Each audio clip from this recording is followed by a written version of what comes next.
कोल्हापुरी तडकामध्ये आज आपण बघणार आहोत कोल्हापुरी सुक्कं चिकन. चिकनला मी हळद, मीठ आणि लिंबू लावून अर्धा तासासाठी बाजूला ठेवलेलं होतं. मी एका पॅनमध्ये 2 चमचे तेल आणि बारीक चिरलेला एक कांदा घेतलेला आहे. कांदा परतवून झाला की त्याच्यामध्ये चिकन घालायचं आणि 5 मिनिटं तेलावरतीच परतवून घ्यायचं आहे. आणि पुन्हा त्याच्यामध्ये गरम पाणी घातलेलं आहे आणि हे बारीक गॅसवरती आपल्याला शिजण्यासाठी बाजूला ठेवून द्यायचं आहे. चिकन शिजण्यासाठी 10 ते 15 मिनिटं तरी लागू शकतात. इथे वाटण बनवायचं आहे, तर पॅन गरम झाला की त्याच्यामध्ये जिरे, तीळ, धणे, काही खडे मसाले घातलेले आहेत.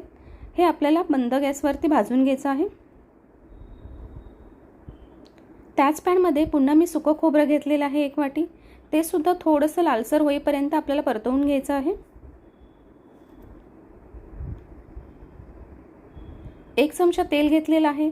त्याच्यामध्ये आपल्याला पातळ उभा चिरलेला एक कांदा घालायचा आहे.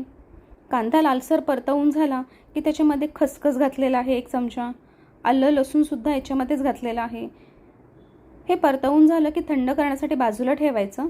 आधी आपल्याला कोरडे मसाले बारीक करून घ्यायचे आणि पुन्हा आपल्याला कांदा, आलं, लसूण, टमॅटो, कोथिंबीर, हिरवी मिरची, लाल मिरची हे थोडंसं पाणी घालून आपल्याला याची पेस्ट बनवून घ्यायची आहे.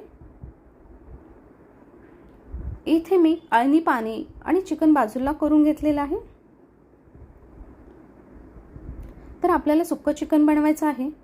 तर इथे मी पॅनमध्ये 3 चमचे तेल घेतलेलं आहे. एक तमालपत्र घातलेलं आहे आणि बारीक चिरलेला एक कांदा घातलेला आहे. कांदा छान असा लालसर परतून झाला की त्याच्यामध्ये कोल्हापुरी कांदा लसूण मसाला 1 चमचा घातलेला आहे आणि 1 चमचा लाल मिरची पावडर. याच्यामध्ये बनवलेला जो मसाला आहे तो याच्यामध्ये मी 3 चमचे घातलेला आहे. तुमचं चिकन किती आहे त्या अंदाजे तुम्ही मसाला कमी जास्त करू शकता.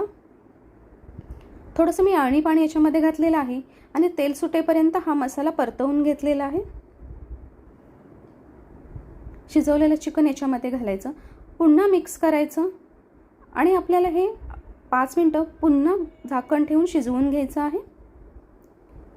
वरून भरपूर अशी कोथिंबीर घाला. तर तयार आहे आपलं सुक्कं चिकन. तर तुम्हाला हे कोल्हापुरी चिकन कसं वाटलं ते नक्की सांगा आणि रेसिपी नक्की ट्राय करा.